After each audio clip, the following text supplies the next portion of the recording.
محمد و آل محمد بلندر صلوات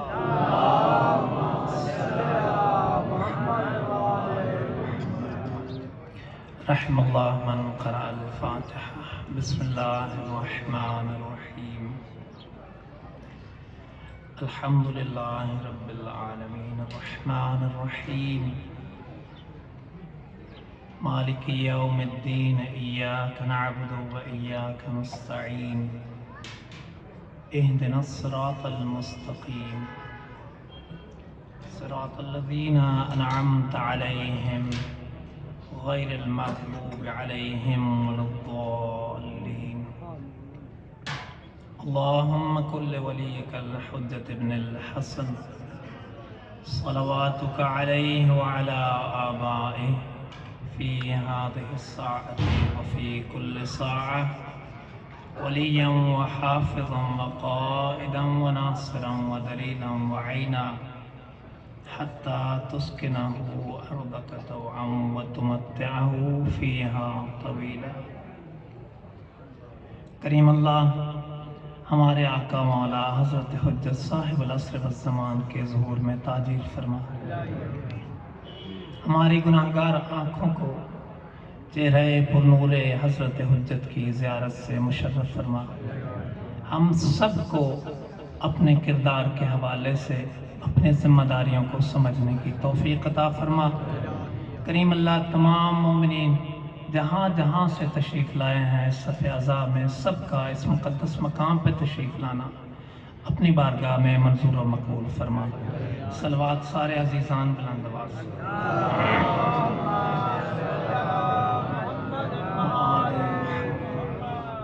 بہت عظیم عبادت ہے صلوات، پتہ نہیں کیوں ہم ایک جھجک سی پائی جاتی ہے۔ کہا جاتا ہے صلوات پڑھیں، کچھ لوگ پڑھ لیتے ہیں، کچھ لوگ نہیں پڑھتے ہیں، جو پڑھتے ہیں بے دلی سی ہوتی ہے۔ عبادت کا وہ شوق، عبادت کا وہ عشق، عبادت کا وہ جنون جو ہونا چاہیے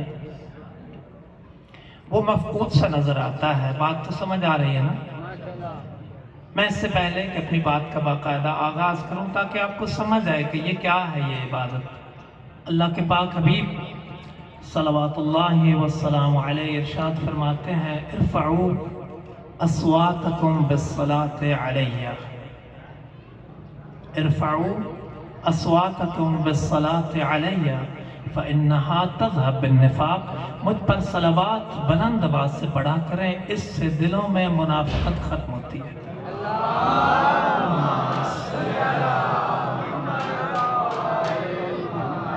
بہت عظیم عبادت ہے، محسوس کریں اس کو اپنے وجود کی گہرائیوں کے ساتھ۔ ایک مرتبہ پھر بھی بلند آواز صلوات پڑھیں۔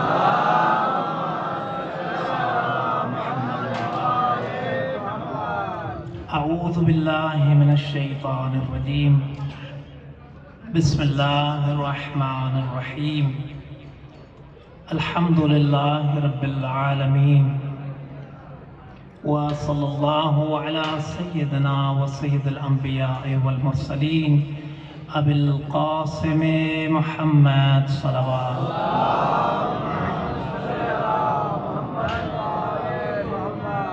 وعلى أهل بيته الطيبين الطاهرين المعصومين الذين أذهب الله عنهم الرجس وطهرهم تطهيرا صلوات۔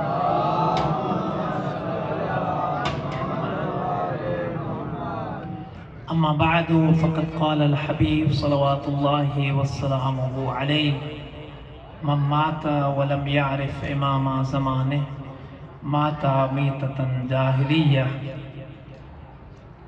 بڑے ہی مختصر سے وقت میں کوشش کروں گا کہ اپنی ناراض کو، ظاہر سی بات ہے خواص کا مجمع ہے، مومن ویسے بھی خاص ہوتا ہے، پھر اگر صاحب علم ہو تو اخص ہو جاتا ہے۔ خواص کا مجمع ہے، میری ضرورت بھی نہیں ہے کہ کچھ عرض کر سکوں۔ بہرحال جو ٹوٹے پھوٹے الفاظ ہم نے بزرگان سے سیکھے، جو خوشہ چینی ہم نے قرآن و سنت سے کی، اس کے سائے میں کچھ راز بڑے جامع انداز میں، چونکہ یہ شعبان کا مہینہ آخری حجت خدا کے دنیا میں تشریف آوری کا مہینہ ہے تو مناسب محسوس ہوا. ہم ویسے بھی بڑے غافل ہیں اس حوالے سے. حضرت حجت کے حوالے سے جتنی ذمہ داری ہماری بنتی ہے اگر ہم سوچیں تو ابھی تک اس کا آغاز بھی نہیں کیا ہے کہ کب ادا کرنی ہے.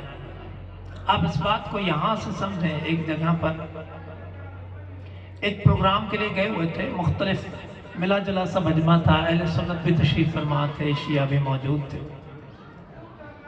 تو جب میں نے دعا کی ہے مجلس کے آخر میں تو ایک اہل سنت بھائی آتے. اس بات کو بڑے غور سے سمجھیے گا کہ ہم کہاں کھڑے ہیں.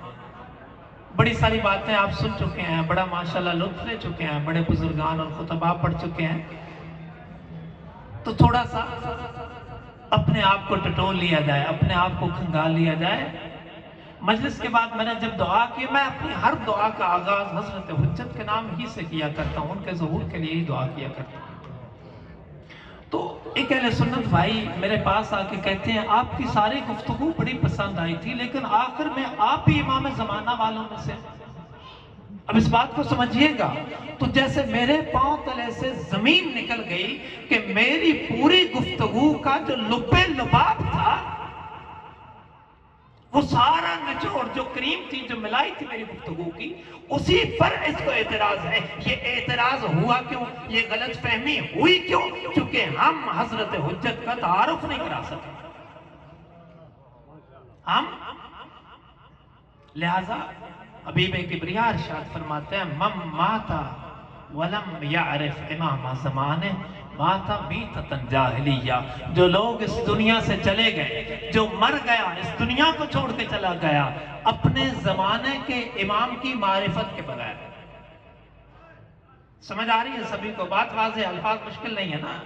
اپنے زمانے کے امام کی معرفت کے بغیر دنیا سے چلا گیا, ماتا میتتن جاہلیہ.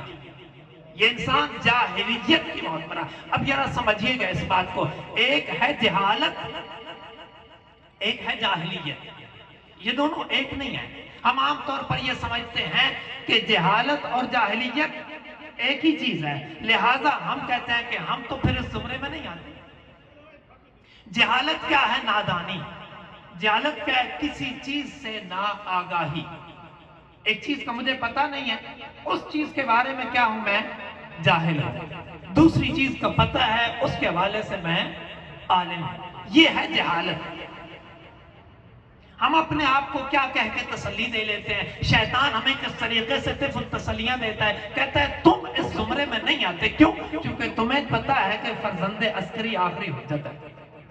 ہاں جی, اس عشق کی کیفیت کو دیکھ کے بڑی تکلیف سی ہوتی ہے کہ نام اے زمانے کی حجت کا اور ہمارے دل میں جوش نہ مارے عشق ہمارا. ہاں جی, کیونکہ ہمیں کمی کا احساس نہیں ہے نا. آپ سوچئے ہم کتنے بد نصیب ہیں, کتنے بد نصیب ہیں. 12.5 صدیاں گزر گئی ہیں. کتنی؟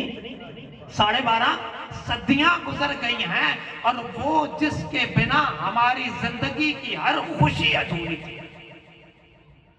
ہاں جی, تھوڑی سی اور توجہ دلانے کے لیے, اگرچہ لاکھ صدائیں دیا کرے بلبل, بڑے خوبصورت جملے ہیں, اگرچہ لاکھ صدائیں دیا کرے بلبل, چمن کا حسن ادھورا ہے باغ. ہمیں یہ ادھورا پن محسوس نہیں ہوا. اگر یہ ادھورا پن محسوس ہو جاتا نا تو پھر ہمارے دعاؤں کے سلیقے بدل جاتے, پھر ہمارے دعاؤں کے انداز بدل جاتے, پھر ہماری دعاؤں کی تڑپ بدل جاتی. پھر دعائے ندبہ کے وہ جملے الا متا احاروفی. ہم میں سے کتنے ایسے ہوں گے جنہوں نے زندگی میں ایک بھی بار دعائے ندبہ کی تلاوت نہیں کی ہے؟ امام زمانہ کے فراق میں یہ التجا ہے پروردگار عالم سے. کبھی پڑھ کے تو دیکھیے, الا متا احاروفی کا, کب تک جلوں گا آپ کے فراق میں اے فرزند احمد. حل الیک ابن احمد سبیل فتلقا, اے فرزند احمد کوئی رستہ نہیں نکل سکتا کہ آپ کا دیدار عطا ہو سکے. کیا ہم میں یہ طرف ہے؟ عزیز علیہ ان ارى الخلق ولا ترى. میرے مولا تکلیف تو یہ بات دیتی ہے کہ ہر کسی کو دیکھ پا رہا ہوں, ہر کوئی نظر آ رہا ہے, جسے نہ دیکھنا تھا وہ بھی دکھتا ہے. جسے نہیں دیکھنا تھا وہ بھی نظر آتا ہے، لیکن آپ کا دیدار نہ ہوا۔ ذرا سوچئے، اپنے اندر ذرا اپنے دامن کو ٹٹولیے اور پھر اپنے آپ سے پوچھئے، کیا واقعی یہ ادھورا پن محسوس ہوتا ہے؟ کیا کبھی ایسا ہوا ہے کہ بستر استراحت پلیٹ پر نیند آنکھوں سے اوجھل ہو جائے کہ کتنی تکلیف میں ہمارے زمانے کا امام؟ ہم تسلی دے لیتے ہیں کہ ہمیں تو پتہ ہے ان کا نام یہ ہے، ان کی کنیت یہ ہے، فرزند عسکری ہے، ہمیں تو پتہ ہے فرزند نرگس ہے، لہذا ہم اس زمرے میں نہیں آتے۔ تو سمجھ لیجئے، ایک ہے جہالت، ایک ہے جاہلیت۔ جہالت کسی چیز سے لا علمی کا نام ہے، اور جاہلیت ایک طرز حیات کا نام ہے جو اسلام کے مد مقابل ہے۔ دو طرح کے طرز حیات ہیں جو قرآن میں، جو حدیث میں، جو سنت محمد و اہل بیت اطہار میں ہمیں نظر آتے ہیں۔ ایک طریقہ ہے جاہلیت کا، قرآن نے 4-5 آیات میں اس کو بڑے برملا انداز میں کبھی کہا جاہلیت کے تعصبات، کبھی کہا جاہلیت کے طور طریقے۔ آیت تطہیر ہم سبھی کو یاد ہے نا؟ اسی آیت کا پہلا حصہ ہے جو نساء النبی سے خطاب کر کے پروردگار عالم نے فرمایا۔ کیا فرمایا؟ لا تبرجنا تبرج الجاہلیہ، جاہلیت کے طور اطوار کے ساتھ مت چلو۔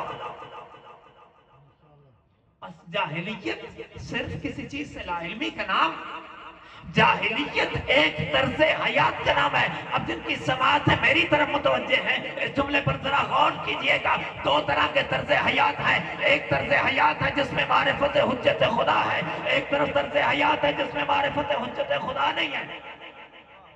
جو معرفت حجت خدا سے آری ہے، جو معرفت حجت خدا سے محروم طرز حیات ہے، اس کے مقابلے میں وہ طرز حیات ہے جس کو اسلامی طرز حیات قرار دیا گیا، جس کو خدا نے پسند کیا، جس کو حبیب خدا نے جی کر دکھایا۔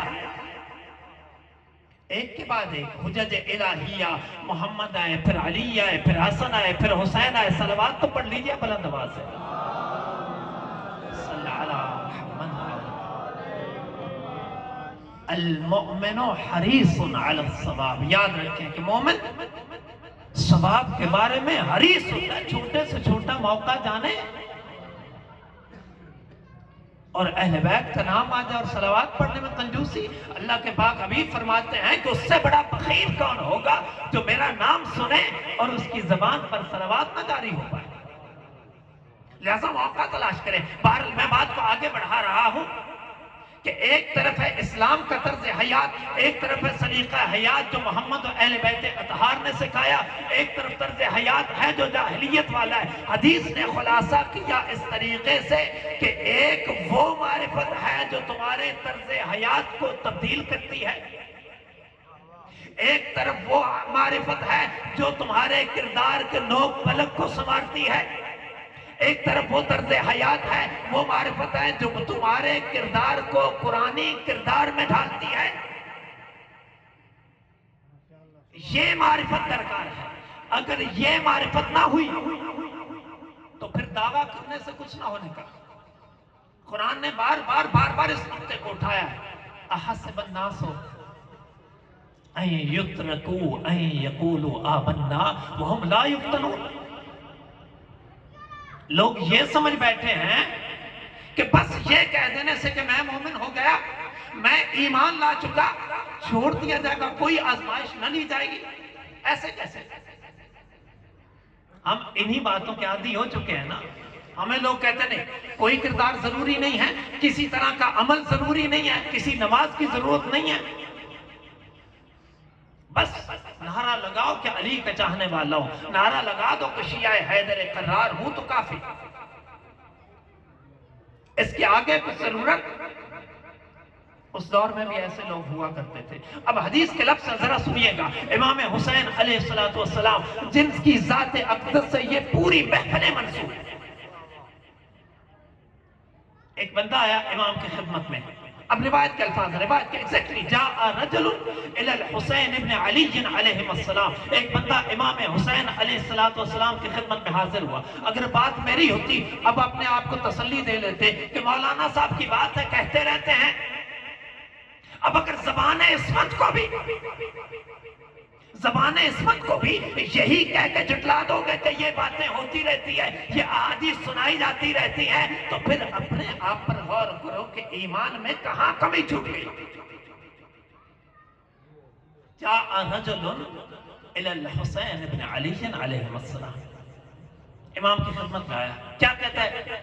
انا من شیعتکم، میں آپ کا شیعہ ہوں. ہم بھی یہی کہتے ہیں.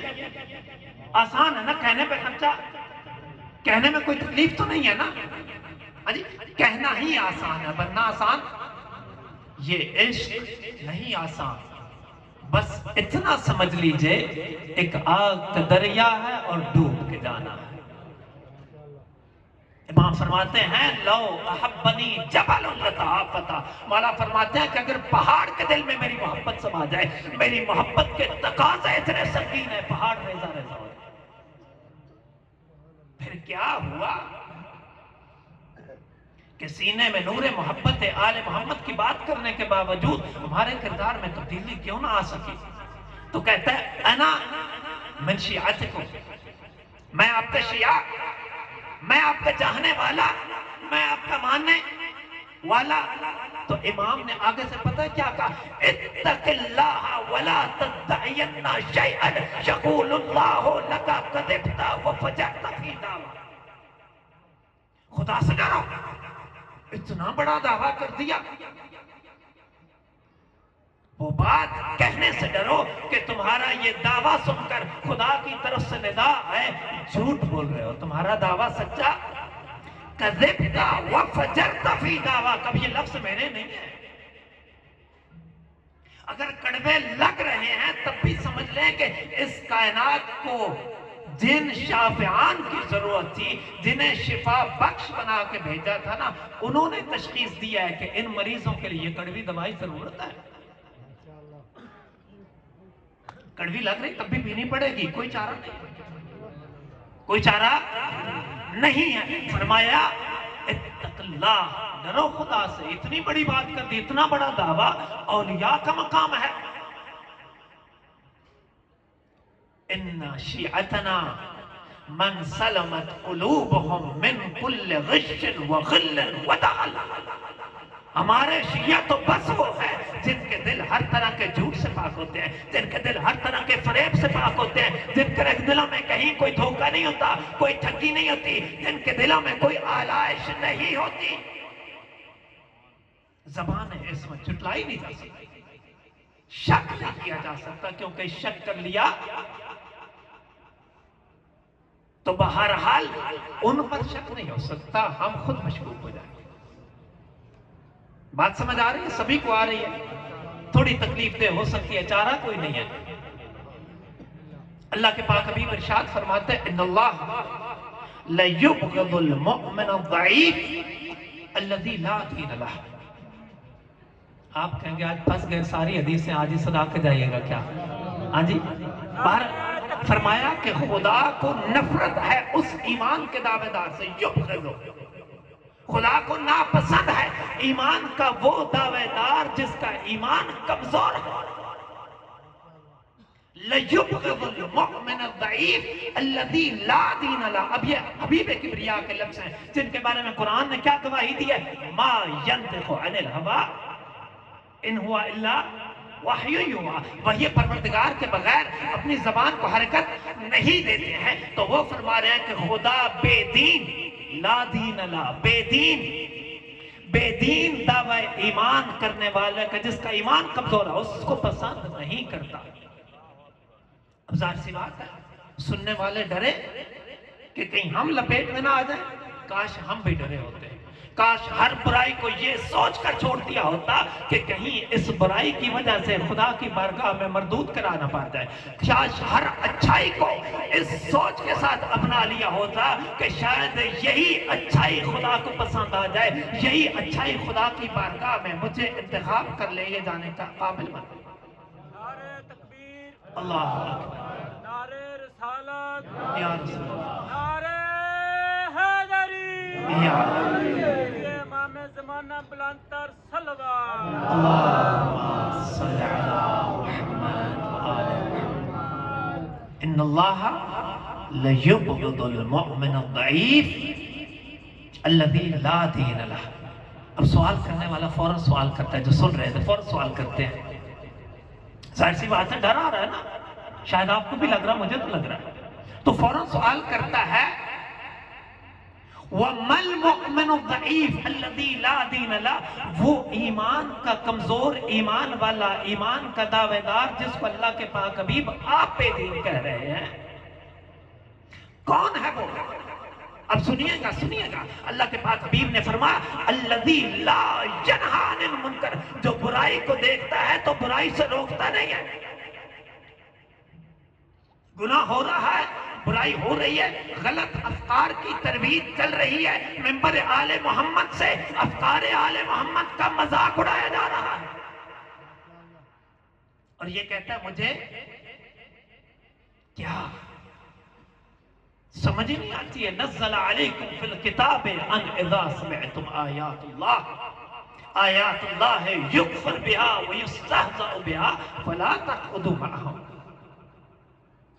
کہ خدا نے یہ بات قرآن میں بڑی صراحت کے ساتھ نازل کر دی ہے کہ جب دیکھو خدا کی آیات کا مذاق اڑایا جا رہا ہے، جب دیکھو کہ خدا کے دین کو جھٹلایا جا رہا ہے، تو پھر ان لوگوں کے ساتھ نشست برخاست۔ ہم پتہ نہیں کیوں ویسے نہیں بن پا رہے ہیں، ہدایت کے انتظام میں کہیں کمی نہیں تھی، اتنا بے مثال نظام ہدایت کسی امت کے لیے اس طرح کا نظام ہدایت نہیں تھا جتنا بے مثال۔ سوچئے نا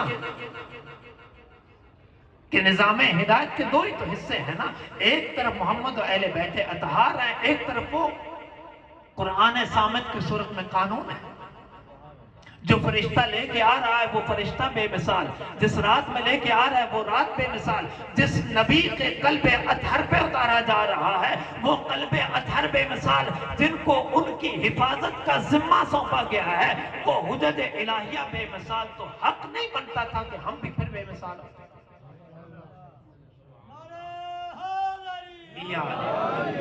حق بنتا تھا نا، کنتم خیر امت اخرجت للناس، یہ عزت بخشی کہ تم اب تک جتنی امتیں خلق کی ان میں سب سے بہترین امت تم تھے۔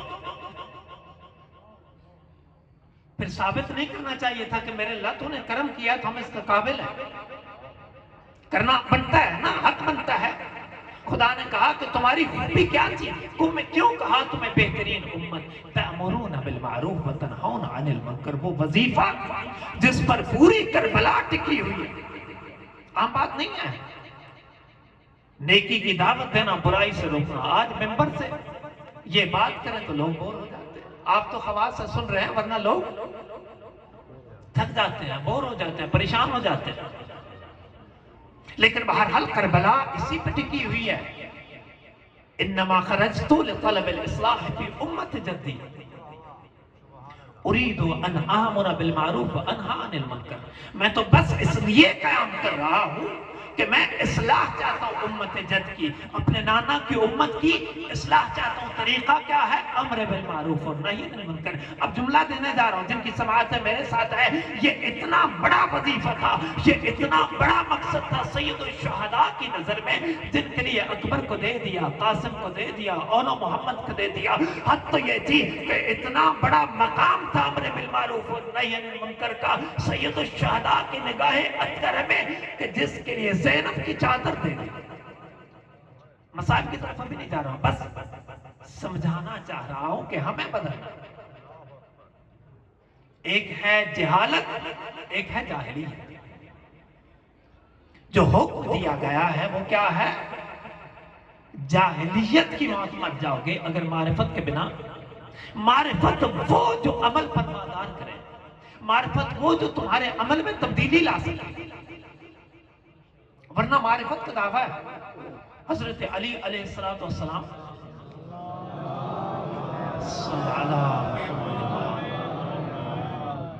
نماز جمعہ کا خطبہ دے رہے ہیں، بڑا خوبصورت خطبہ، ظاہر سی بات ہے کہنے کی ضرورت نہیں کتنا خوبصورت ہوگا، لیکن سماعتیں بھی ہم جیسے غافل نہیں تھی، خاص سماعتیں سن رہی تھی، خاص سماعتوں ہی کا نصیب ٹھہرا ہو۔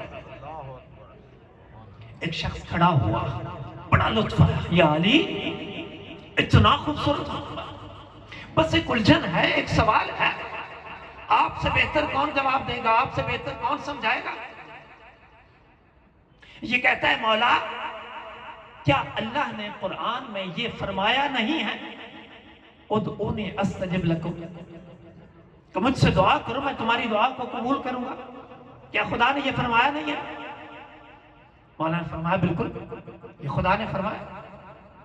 اب یہ سوال کرنے والا کہتا ہے فما بالنا ندعو فلا نستجاب، پھر ہمیں کیا مصیبت پڑ گئی ہے، ہمیں کیا ہوا ہے ندعو فلا نستجاب، ہم دعا کرتے ہیں وہ قبول نہیں کرتے۔ ہاں جی ہمارے ساتھ بھی ایسا ہوتا ہے، اکثر ایسا ہوتا ہے، لیکن کتنے سمجھدار تھے وہ اور کتنے ناسمجھ ہیں ہم۔ وہ اپنے آپ کو الزام دے رہا ہے کہ میرے اندر کوئی کمی ہے، میرے اندر کوئی خامی رہ گئی ہے، میرے ایمان میں کوئی کمزوری رہ گئی ہے کہ میری دعا قبولیت کے لائق۔ ہم الٹے جو اچھا ہوتا ہے اس کا کریڈٹ خود لے لیتے ہیں، کمایا اللہ کے نام پہ دینے کی باری آتی ہے تو کہتے ہیں بڑی محنت سے کمایا ہے کیسے دے دیں، قارون والی سوچ۔ ہاں جی اپنے آپ کو کوئی تکلیف آ جاتی ہے تو الزام خدا پر، خدا نے مجھے ہی کاٹ دیا۔ وہ ایسے نہیں تھے، ہم بھی ویسے ہو سکتے تھے اگر کردار آل محمد سے اپنے کردار کو سیکھا۔ تو یہ کہتا ہے ما بالنا ندعوہ فلا نستجاب، ہمیں کیا مصیبت پڑی، ہمیں کیا ہو گیا ہے کہ اسے پکارتے ہیں، دعا کرتے ہیں لیکن دعائیں قبول نہیں ہوتی۔ حضرت امیر علیہ السلام نے فرمایا اِنَّا قُلُوبَكُمْ خَانَتْ بِثَمَانِ خِصَالٍ، تمہارے دلوں نے 8 خیانتیں کی ہیں،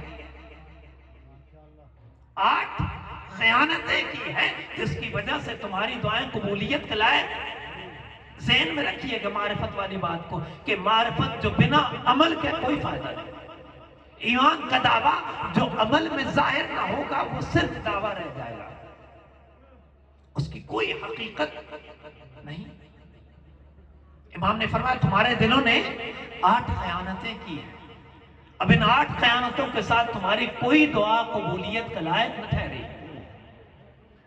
یہ پوچھتا ہے مولا کیا خیانتیں ہو گئی ہم سے؟ فرمایا انکم عرفتم اللہ فلم تؤدوا حقہ کما اوجب علیکم فما اغنتکم معرفتکم شیئا، تم نے خدا کی معرفت کا دعویٰ کیا، لا الہ الا اللہ جو پڑھ رہے ہو، تو یہی مطلب ہے نا کہ ہم نے خدا کو پہچانا ہوا ہے۔ ہاں جی علامہ اقبال کہتے ہیں کبھی سر میں سجدہ ہوا جو میں تو زمین سے آنے لگی صدا، تیرا دل تو ہے صنم آشنا تجھے کیا ملے گا نماز میں۔ ہاں جی سجدے میں سر رکھا تو زمین پکار اٹھی کہ دلوں میں بت بسائے بیٹھے ہو، گناہوں کے بت، رنگ نسل زبان کے بت، اونچ نیچ اتار چڑھاؤ کے بت، تجھے کیا ملے گا نماز میں؟ نماز پڑھنی ہے تو پھر کربلا سے سیکھیے، بنا عرف اللہ و بنا عبد اللہ، خدا کی معرفت حاصل کرنی ہے تو ہمارے پاس آؤ، خدا کی عبادت کا درس لینا ہے تو ہم سے سیکھو، تب سمجھ آئے گی عبادت کس طریقے سے ہوا کرتی ہے اور عبادت کیا ہے۔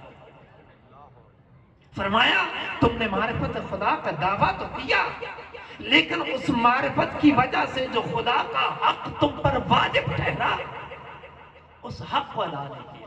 توحید ذمہ داری لے کے آتی ہے، لا الہ الا اللہ انسان کے اوپر وظائف لے کے آتا ہے۔ ہم نے لا الہ الا اللہ تو پڑھ لیا لیکن اگلی بات پر توجہ دینا ضروری، کیوں ایسا نہ ہوا؟ ایک وقت تھا نا اہل بیت کے چاہنے والے جہاں ہوتے تھے اپنے کردار سے پہچانے جاتے تھے، لوگ کہتے تھے کہ اتنے خوبصورت کردار کا مالک ہے، یہی تو اہل بیت کا ماننے والا ہو سکتا ہے، اس کو کہنے کی ضرورت نہیں ہے کہ انا من شیعۃ اہل بیت، اس کو بتانے کی ضرورت نہیں ہے کہ میں علی کا چاہنے والا، میں علی کا دیوانہ، میں عشق علی کو سینے میں سمائے ہوئے ہوں، اس کو کہنے کی ضرورت نہیں ہے۔ اس کی باتوں سے عشق علی کی مہک آئے گی، اس کی سوچ سے عشق علی کی مہک آئے گی، اس کے کردار گواہی دے گا کہ علی امام برحق ہے۔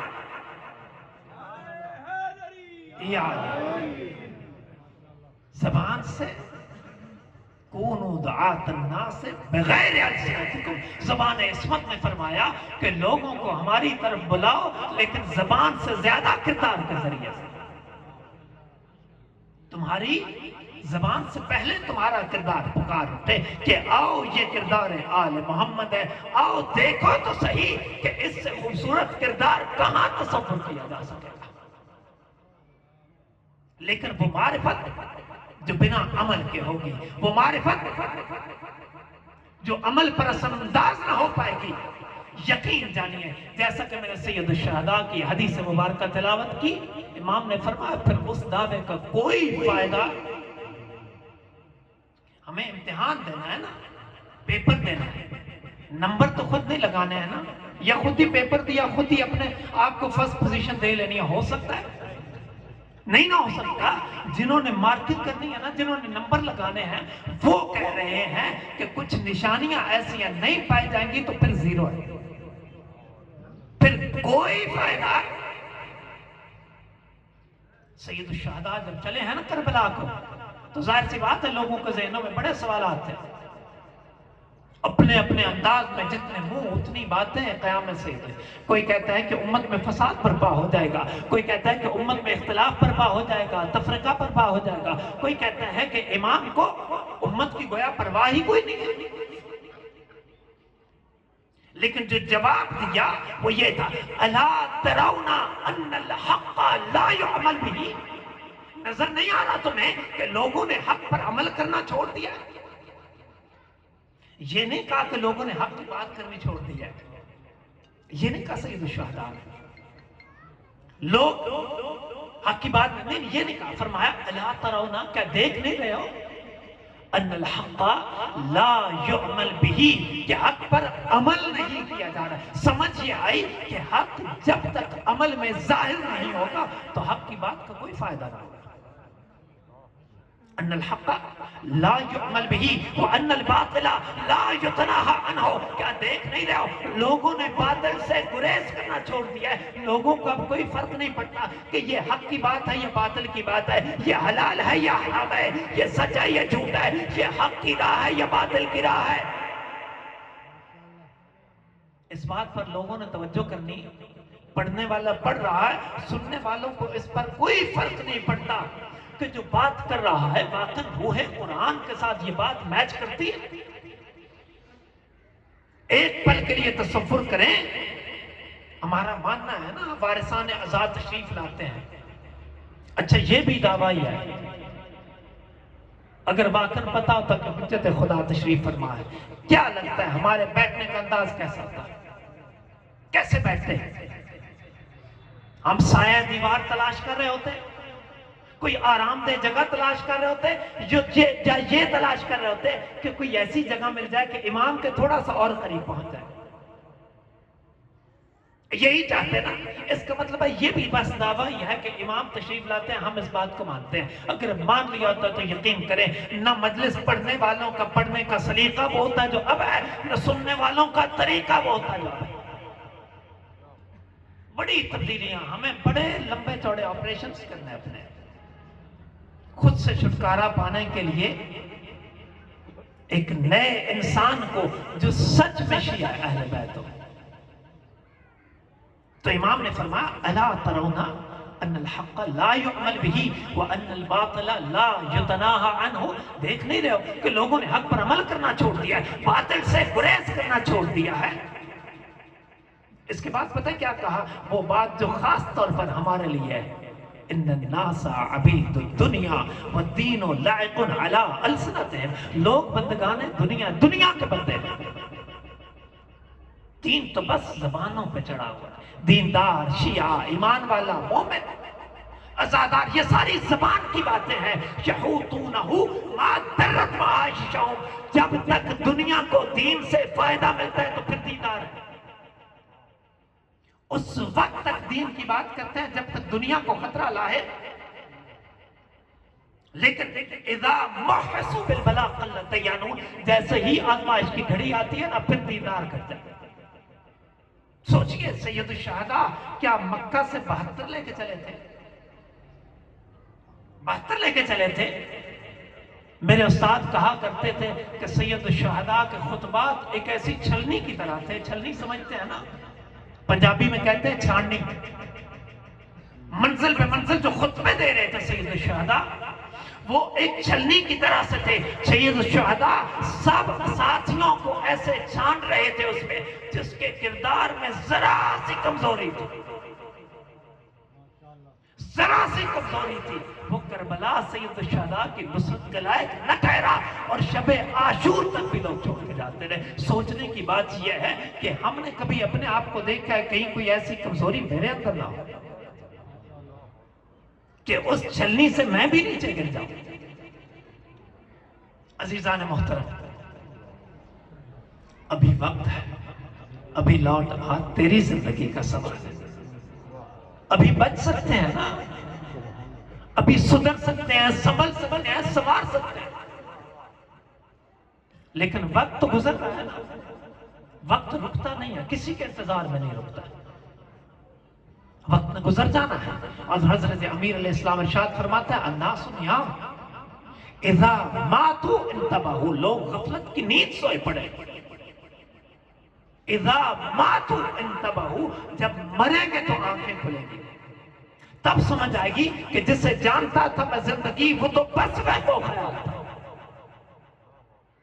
زندگی بھر جن چیزوں کے پیچھے دوڑتے رہے آج کچھ بھی میرا نہیں ہے.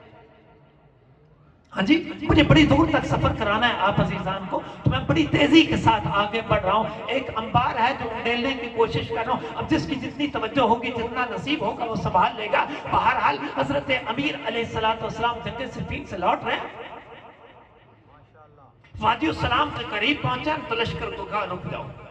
یہ کہہ کے لشکر کی طرف پشت کی سید حضرت امیر علیہ السلام نے قبور کی طرف رخ کیا. فرمایا یا اہل دیار الوحشہ، اے وحشت زدہ گھروں کے رہنے والوں، اما الدور فقد سکنت واما الازواج فقد نکحت واما الاموال فقد نکحت. وہ گھر بنانے کے لیے، جن کو بنانے کے لیے ساری زندگی صرف کر دی، آج ان میں کوئی اور سکونت پذیر ہے.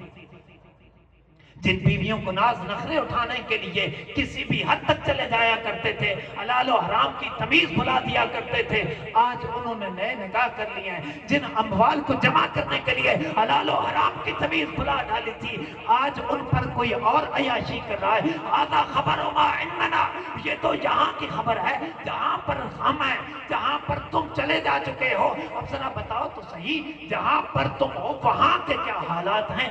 یہ بات کر کے حضرت امیر نے لشکر کی طرف رخ کیا اور فرمایا اگر ان کو بولنے کی اجازت دے جائے، اگر بولنے کی اجازت دے دی جائے تو یہ زبان ہو کر سب کے سب یہی کہیں گے انا خیر الزاد التقوی، یہاں کے لیے بہترین زاد بس.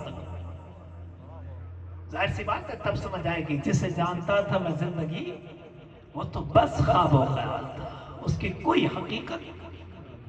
کل ما فی الکون وہم او خیال، میرے اللہ تیرے سوا اس کائنات میں جو کچھ ہے بس وہم و خیال، کوئی حقیقت نہیں. تجھے پا لیا تو سب کچھ پا لیا، تجھے کھو دیا اب سب کچھ بھی مل جائے. سید الشہداء کے جملے میرے نہیں ہیں، دعائے عرفہ میں ہے، انشاءاللہ آپ کو نصیب ہو تو پڑھیے گا. عرفہ نزدیک آ رہی ہے انشاءاللہ، کچھ ہی وقت باقی ہے، ضرور پڑھیے گا. سید الشہداء فرماتے ہیں الہی ماذا وجد من فقدک وما الذی فقد من وجدک. میرے اللہ جس نے تجھے پا لیا، جس نے تجھے پا لیا اس نے کیا کھویا؟ سب کچھ لٹا دے تب بھی کوئی نقصان نہ کیا. اور جس نے تجھے کھو دیا، جسے تو نہ مل پایا، جس کی زندگی میں تو نہیں ہے، جس کی باتوں میں تیرا تصور نہیں ہے، جس کے فیصلوں میں تیرا یقین نہیں ہے، جس کے کردار میں تجھ پر ایمان نہیں ہے، تو اس کے پاس کچھ بھی نہیں.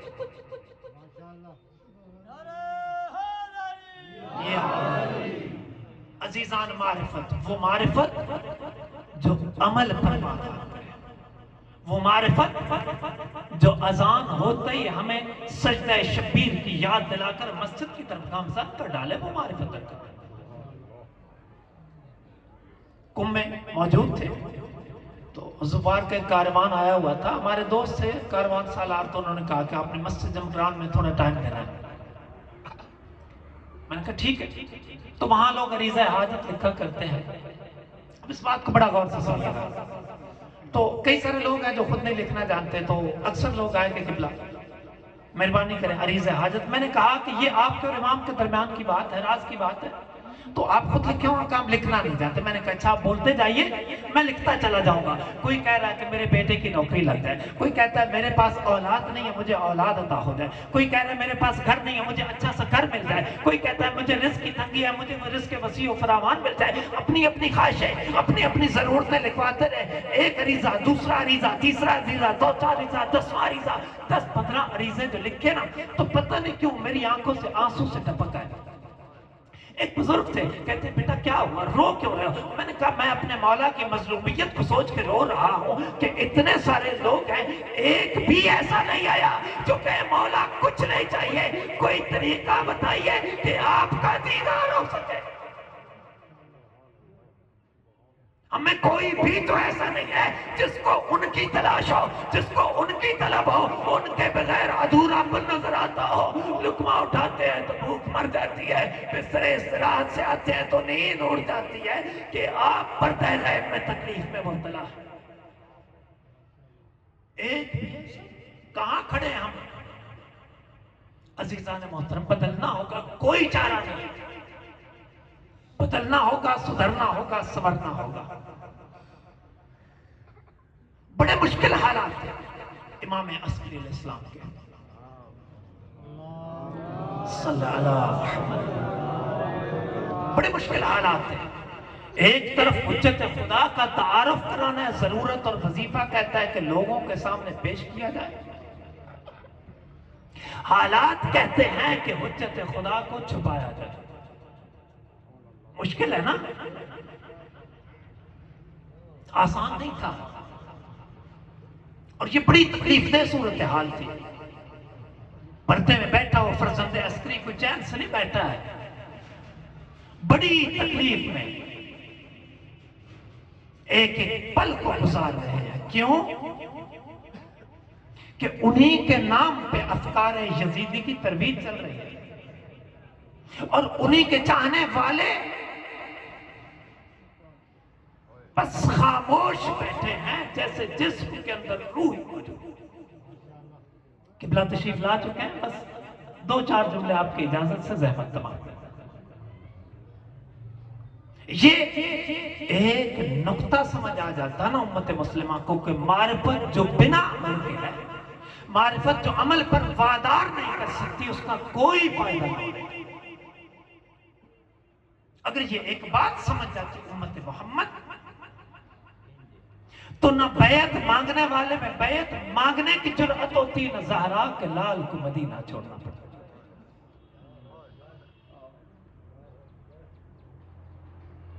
آپ نے سن لیا، میں نے سنا دیا. پڑھنے والے کے لیے یہ جملہ پڑھنا آسان تھا، سننے والوں کے لیے سننا آسان تھا کہ کسی نے بیعت مانگی اور فرزند زہرا سے مدینہ چھوٹ گیا. ایسے نہیں چھوٹا مدینہ. اس رات کو عجب بے قراری، عجب اضطراب ہے سید الشہداء کے وجود اطہر میں. اب جب صبح کوچ کا حکم دیا ہے نا، جناب حنفیہ دوڑتے ہوئے ہیں، بھیا آپ کی خدمت میں گزارش کی تھی کہ عراق کے جانے پہ نظر ثانی فرمائیے. آپ نے کہا تھا غور کریں گے، پھر یہ کوچ کا حکم کیوں؟ تو امام نے رات کے اضطراب کی پوری کہانی کو بس 2 جملوں میں بیان کر دیا. فرمایا کہاں؟ کہا تھا ساری رات نانا کی قبر پہ موجود تھا، بس پچھلے پہر چند پل کو میری آنکھ لگی ہے جو نانا خواب میں تشریف لائے ہیں اور فرماتے کیا ہیں؟ حسین شاء اللہ ان یراک قتیلا، اور میرے لال حسین میرے رب کی مشیت یہ ہے کہ اس کے دین کی بقا کے لیے آپ کے وجود کے ٹکڑے ٹکڑے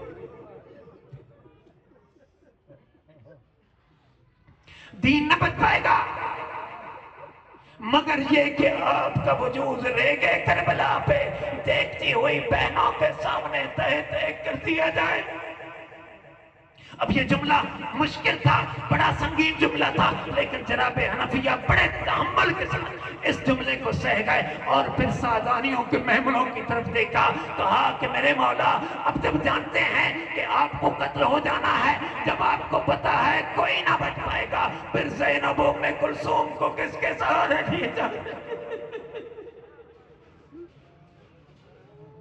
سید الشہداء نے اگلا جملہ فرمایا کہ نانا نے ایک اور جملہ کہا تھا، حسین میرے لال شاء اللہ یراہن سبایا،